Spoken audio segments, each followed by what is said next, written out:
Buenos días, buenas tardes o buenas noches, dependiendo de la hora en que nos estén escuchando. Muchas gracias por sintonizar el podcast Piedra Angular, presentado por Global Grace Ministries. Soy Francis Hueso, la presentadora de este podcast. Este es el último episodio de nuestra serie Prosperando en Adversidad. Si es la primera vez que escuchas nuestro podcast, por favor regresa y escucha la serie desde el principio. Así entenderás mejor el tema de lo que estamos tratando en este día. Hoy estaremos hablando de cómo lidiar con las consecuencias de nuestro pecado. La semana pasada aprendimos que pecamos cuando caemos en la tentación y caemos en tentación al aprovechar las oportunidades que el diablo nos da para desobedecer a Dios, o cuando permitimos que nuestra carne nos gobierne. Todo pecado tiene consecuencias. Romanos 6:23 nos dice: porque la paga del pecado es muerte, mas la dádiva de Dios es vida eterna en Cristo Jesús, nuestro Señor. Las consecuencias de nuestro pecado, sin importar el pecado que cometamos, son las mismas. El pecado trae muerte.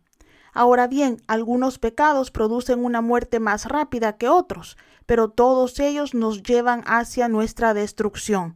Por ejemplo, conducir bajo la influencia puede traer consecuencias devastadoras más rápido que beber en exceso sin conducir, pero ambos producen la muerte. Antes de continuar, debo decirles que las consecuencias de nuestros pecados no son castigos de Dios, son los resultados de una ley natural. Así como la tercera ley de Newton dice que por cada acción hay una reacción igual y opuesta, las consecuencias de nuestros pecados son eso, los resultados de una ley natural. No son castigos de Dios porque Él esté enojado con nosotros, sino que los resultados de nuestra desobediencia. Punto. Dios eventualmente nos castigará por nuestros pecados, pero no está castigando a nadie en este momento. Además, Dios no quiere que pequemos porque Él nos ama y no quiere que suframos las consecuencias de nuestro pecado.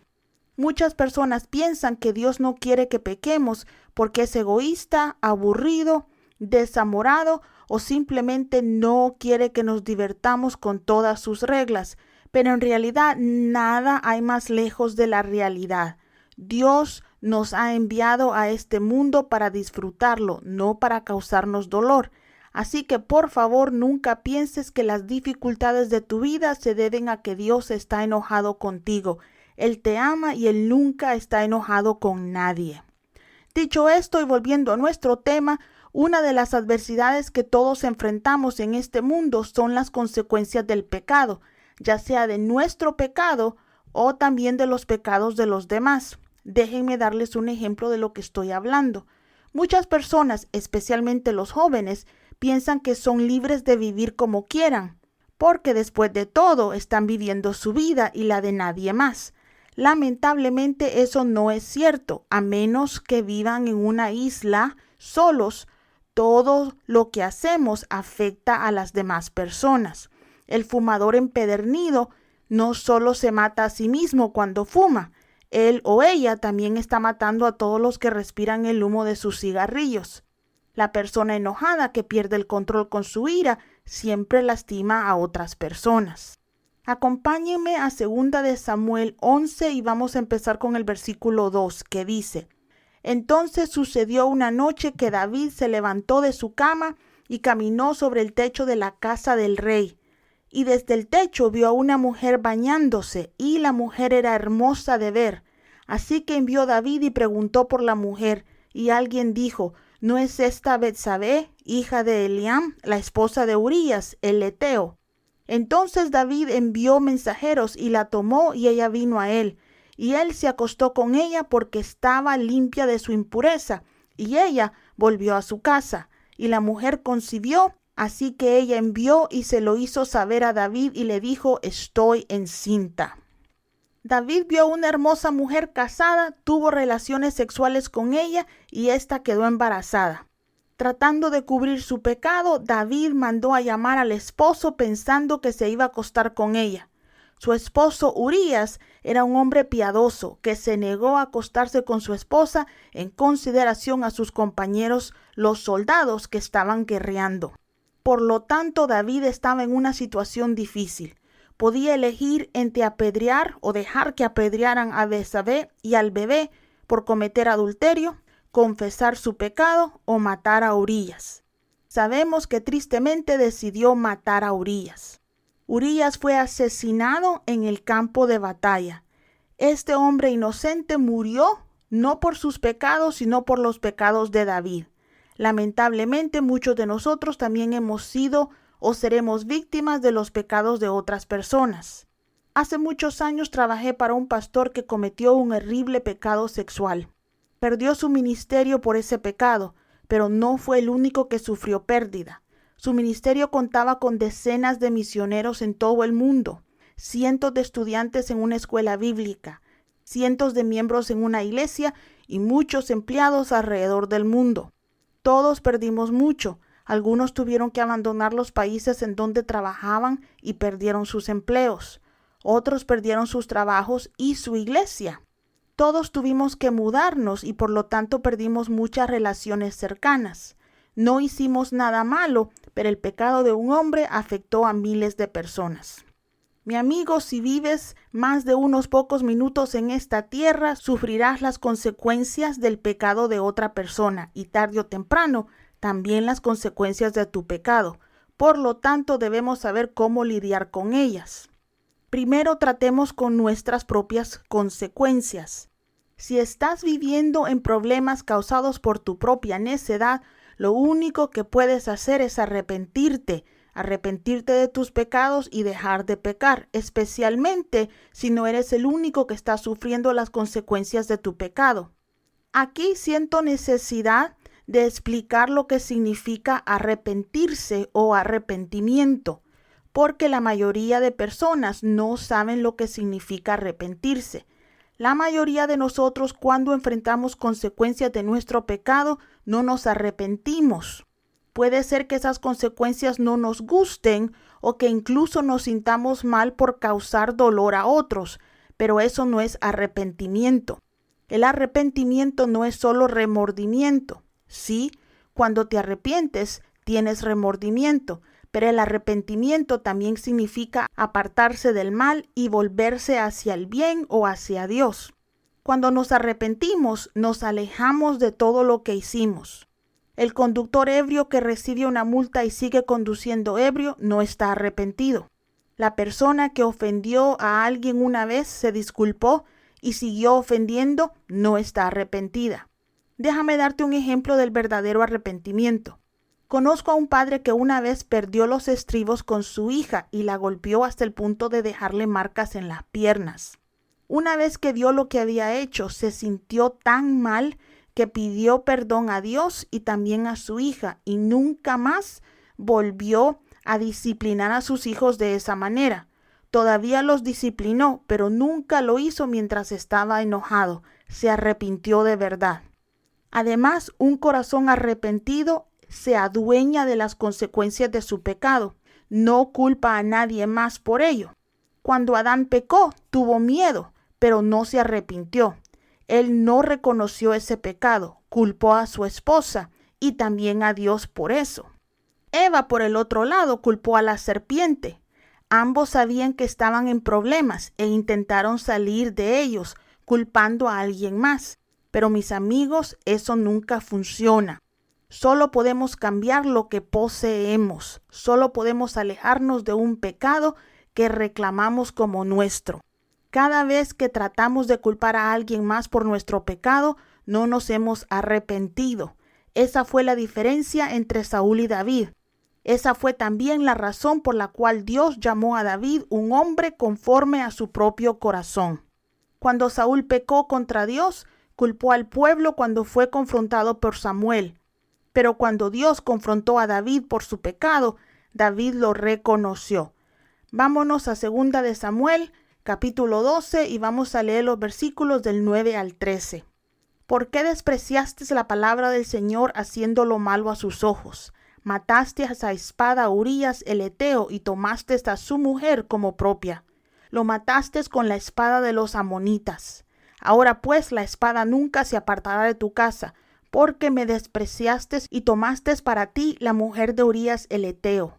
Así dice el Señor, de tu propia casa voy a traer calamidad sobre ti. Delante de tus propios ojos tomaré vuestras mujeres y se las daré a uno que está cerca de ustedes. Y él se acostará con sus mujeres a plena luz del día. Tú lo hiciste en secreto, pero yo haré esto a plena luz del día delante de todo Israel. Entonces David dijo a Natán, he pecado contra el Señor. Natán respondió, el Señor ha quitado tu pecado, no vas a morir. Ustedes ven aquí que cuando Natán confrontó a David, David reconoció su pecado, se arrepintió y Dios lo perdonó. Sin embargo, si continúan leyendo el capítulo, verán que Dios perdonó a David y él no murió, pero Dios no quitó todas las consecuencias de su pecado. El bebé que Betsabé tuvo con él sí murió. Cuando nos arrepentimos, la mayoría de veces no sufrimos todas las consecuencias de nuestros pecados, pero el arrepentimiento no significa una tarjeta libre para salir de la cárcel. Por eso Dios no quiere que pequemos. Él sabe que el pecado nos destruye y también destruye a las personas que nos rodean. Ahora bien, si estás sufriendo o has sufrido las consecuencias de otra persona, mi amado hijo de Dios, escucha con atención porque te daré la clave para lidiar con este tipo de consecuencias. ¿Qué debemos hacer cuando sufrimos las consecuencias del pecado de otra persona?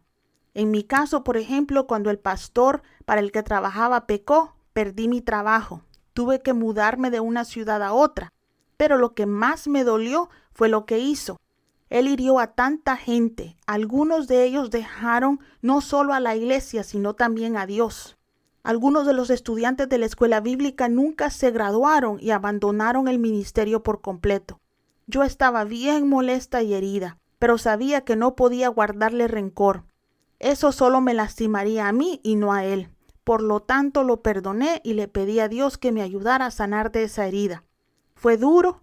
Había sacrificado muchos años trabajando de día y de noche por ese ministerio, pero la buena noticia es que no estaba trabajando para un pastor, sino para el Rey de Reyes y el Señor de Señores.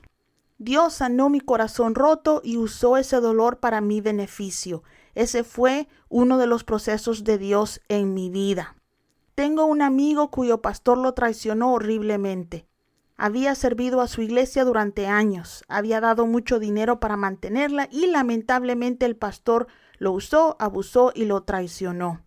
La única manera de tratar con la traición, mi hermano, es el perdón. Espero que todos sepan que los pastores son humanos y a veces tienen más necesidades que sus propias congregaciones. La mayoría de los hombres y mujeres de Dios son asombrosos, pero mentiría si les dijera que algunos pastores no lastiman a su gente.